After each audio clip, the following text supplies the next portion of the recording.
Story number 1. The room that wasn't there.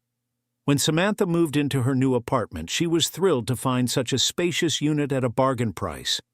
The landlord, an older man with a nervous demeanor, seemed eager to get her signature on the lease.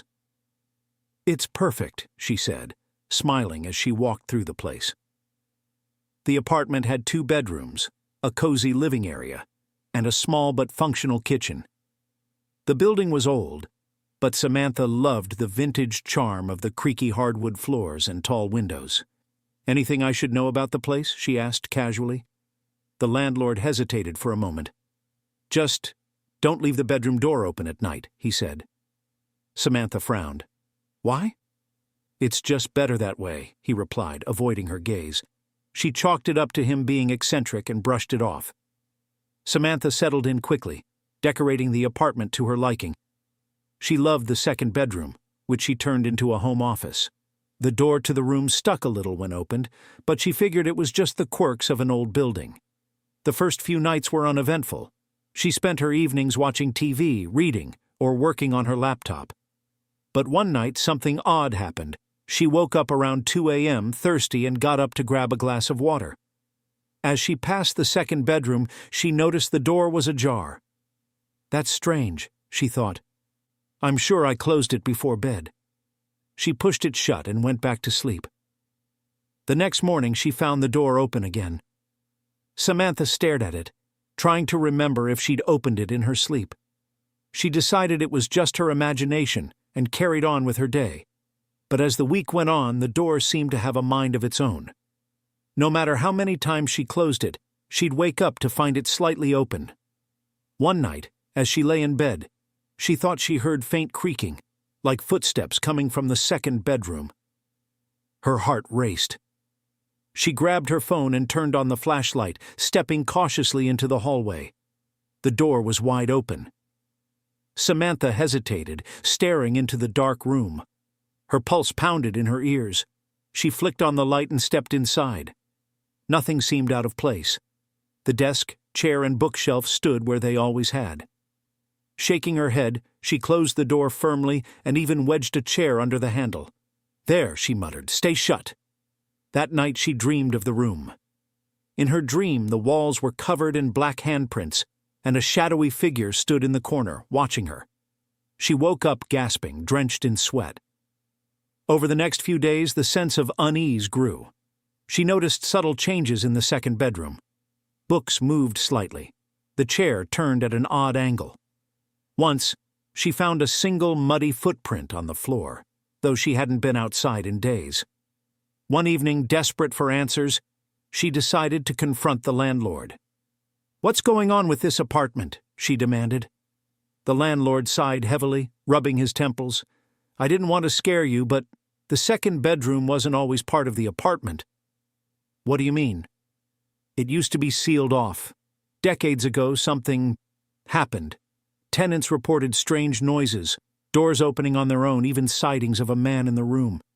"Why didn't you tell me?" Samantha shouted. "No one ever stays long enough for it to matter," he admitted.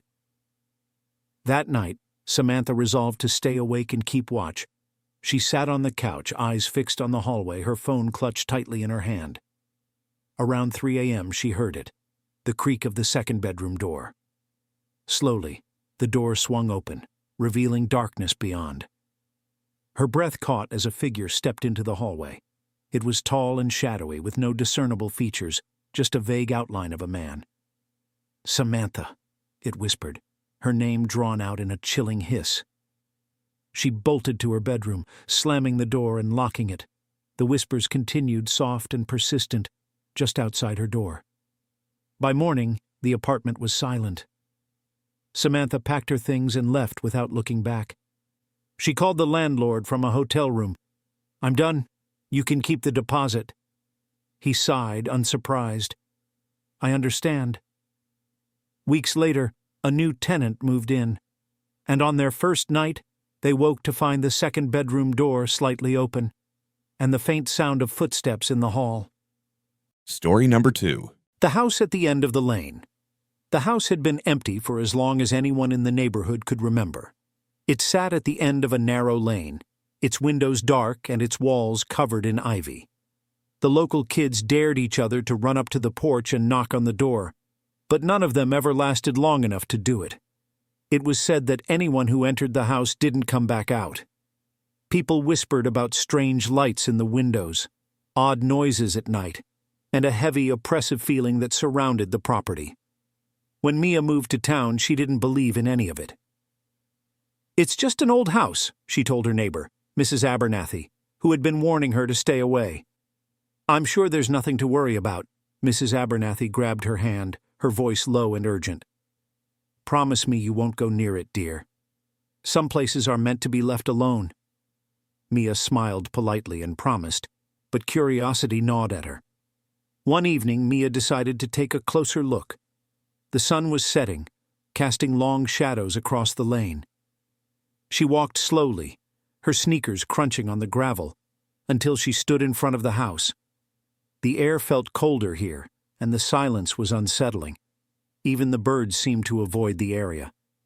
The front door was slightly ajar, swaying gently in the breeze. Mia hesitated. She knew she should turn back, but something about the house drew her in. "Just a quick look," she muttered to herself. She stepped onto the porch, the wood creaking under her weight. Pushing the door open, she peered inside. The interior was dim and smelled of dust and decay. Furniture, covered in white sheets, loomed like ghosts in the fading light. A staircase spiraled upward, its banister carved with intricate patterns that had been worn smooth over time. Mia took a step inside, her curiosity outweighing her caution. The door slammed shut behind her. She jumped, her heart pounding, and spun around. The door was closed tight, the handle refusing to budge. "Hello?" she called, her voice echoing in the empty house. No answer. Determined not to panic, Mia explored the ground floor. The living room was filled with antique furniture, a fireplace blackened from years of disuse, and a cracked mirror that stretched nearly to the ceiling. In the kitchen, an old wooden table stood beneath a flickering light bulb. As she turned to leave, she noticed something odd. A faint humming sound. It seemed to be coming from the basement door, which was slightly ajar. "Great," she muttered, rolling her eyes. "Of course it's the creepy basement." She tried to ignore the sound, but it grew louder, almost insistent. Against her better judgment, Mia opened the basement door. The stairs were steep and narrow, descending into pitch darkness. The hum was louder now, vibrating through the walls. "Hello?" she called again, gripping the railing as she stepped cautiously down. At the bottom of the stairs, she found herself in a room lit by a single flickering bulb. The walls were lined with shelves filled with jars of murky liquid, each one containing something unidentifiable. In the center of the room was a large, ornate mirror. It was cracked in several places, but the reflection was clear. Too clear. Mia realized with a jolt that the room in the mirror wasn't the room she was standing in. The mirror showed a version of the basement that was darker, more decayed. Shadows moved in the reflection, though nothing stirred in the room itself. She leaned closer, her breath fogging the glass. A shadow in the mirror moved toward her. Her stomach dropped as she realized it wasn't her own. The figure stepped closer, revealing a twisted version of herself. Eyes sunken, skin pale, and stretched tightly over her bones. It smiled, a grotesque, unnatural grin. "Stay," it whispered, the voice echoing in her mind. Mia stumbled back, her foot catching on the edge of a shelf. The jars tumbled to the ground, shattering and spilling their contents. The liquid seeped into the cracks of the floor, and the humming grew deafening. The mirror began to tremble, cracks spider-webbing across its surface. The figure in the mirror reached out, its hand pressing against the glass. "No," Mia whispered, scrambling to her feet. She turned and bolted up the stairs, the sound of shattering glass following her. When she reached the top, the basement door slammed shut behind her. Mia didn't stop running until she was back in her car, her hands shaking as she fumbled with the keys. She looked back at the house one last time. Through the front window, she saw her reflection. Only, it wasn't hers. It was the twisted version from the mirror, smiling back at her. The next morning, Mrs. Abernathy noticed that Mia's car was still parked in the driveway. But Mia was never seen again. The house at the end of the lane remained silent, waiting for its next visitor. Story number 3. The crying in room 6. The roadside motel was the kind you only stopped at when you were desperate. A cracked neon sign blinked vacancy over a weathered building, the parking lot half empty except for a few rusted cars. Claire didn't have much choice. She was exhausted after 10 hours of driving, and the storm outside was relentless. The clerk at the front desk, a wiry man with hollow eyes, barely looked up as she entered. "Room?" he asked, his voice flat. "Yeah, just for the night," Claire replied, shaking water from her jacket. He slid a key across the counter. "Room 6. Keep it quiet." Claire furrowed her brow but didn't press. She just wanted to sleep. Room 6 was exactly what she expected: small, dated, and a little grimy. The bedspread was a hideous floral pattern, and the wallpaper peeled at the edges. She locked the door, dropped her bag on the floor, and collapsed onto the bed. The rain hammered against the window, but the sound was oddly comforting. She was just starting to drift off when she heard it. Faint crying. It was muffled, like it was coming from the room next door. Claire sat up, listening closely. The crying grew louder, a soft, heartbreaking sob that sent a chill down her spine. "Someone must be having a rough night," she muttered. An hour later, the crying hadn't stopped. Claire couldn't sleep. The sobs were louder now, filled with anguish. She pressed her ear to the wall, trying to make sense of it. "Hello?" she called out. The crying stopped. For a moment, there was silence. Then a knock came at her door. Claire froze. She hadn't heard anyone in the hallway. "Who is it?" she asked, her voice shaky. No answer. The knock came again, louder this time. She hesitated, then crept to the door and peeked through the peephole.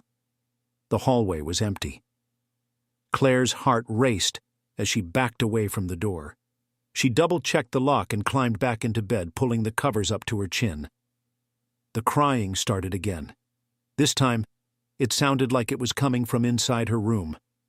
She sat bolt upright, scanning the dark corners. "Who's there?" she demanded, her voice trembling.